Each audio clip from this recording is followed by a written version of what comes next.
There's no more time to joke around. And this is something I've started learning more as I journey this life. There's no more time to joke around. The enemy has a job to do. And that job is to take us out. It's to destroy us. The enemy comes to steal, kill, and destroy. He doesn't say he comes to wait for us till we're ready. He doesn't say he comes to wait for us till everything's okay, and then no. He's trying to kill us, man. He's trying to take us out for good. I know a lot of us are joking this life thinking that the enemy is gonna play nice. He's not gonna play nice, man. He has a job to do, and that job is to take you away from God. He doesn't like you. He doesn't love you. He wants to take you out. We don't have any more time. A question is going to be presented to all of us, and we're going to have to make a choice. It's either God or the enemy. And automatically, if you don't choose God, you're choosing the enemy. And the thing is, God's not going to force anyone to choose him. He's not going to force anyone to do anything for him. He's not going to tell you, yo, do this. He's not going to say, yo, do that. Do this for me. No, he'll ask you to, but he won't force you. He'll warn you about maybe something that could happen to you, but he won't force you. For example, he could say, yo, the next couple of days, man, you better be careful with your decisions. There's probably something probably your anger is doing something or something like that. And us, we say, whatever, man, who cares? And then the next couple of days, man, we find an opportunity that we've missed because we just refuse to listen. Or something like that. That's just an example.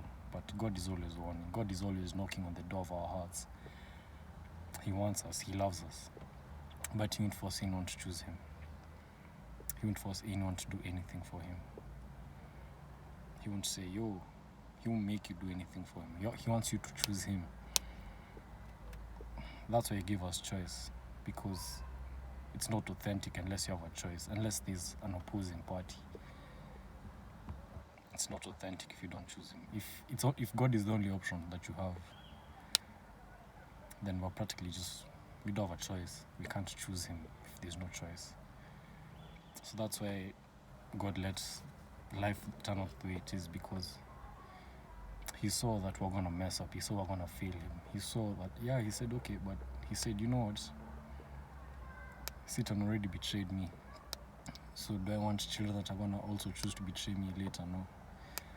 So that's why we're all here. Everyone has the choice to do what they want on this earth. But all those choices have consequences at the end of the day. All of our choices have consequences. So you're going to choose God, or you're going to choose the world. But if you choose the world, if you choose the fleshly, worldly things, you're going to reap the rewards of those fleshly, worldly things. But if you choose God, if you choose to sow to the Spirit, then you're going to reap the rewards of the Spirit, which is love, joy, peace, patience, long-suffering, I guess. He's not going to force us. No one's going to force you. No one's going to tell you what to do. No one's going to tell you to do it's all your choice, man. It's all your choice. No one's going to force. So you're going to choose God, or you still have time to choose him, because it says in his word, seek the Lord while he may be found. Which lets me know that there's a time that's coming when he won't be found. So what will you do with all the choices he's giving you? Because we're running out of time. We don't have any more time. No one here has unlimited time. That's the sad thing. So we should make the best of what we have while we have it, before it's too late. And when it's too late, there'll be no one to blame. There'll be no finger to point. You can't say it was him, it was that person. Nah. It's gonna be you and your choices alone, and the consequences of those choices. So let's choose the right thing while we still can, because that time is coming when we'll have a choice. We'll be given that choice. It's either God or the enemy. The enemy is basically, it says in his word, friendship with the world is enmity against God. So if you're choosing the world, you're basically siding with the enemy. And if you side with the enemy, you get the punishment of the enemy. But if you choose to side with God, you get the reward of being a child of God. You get his vindication, his love, his peace, his joy. And in the end, you get him and those pearly white gates. The choice is ours. The choice is ours. There's no more time.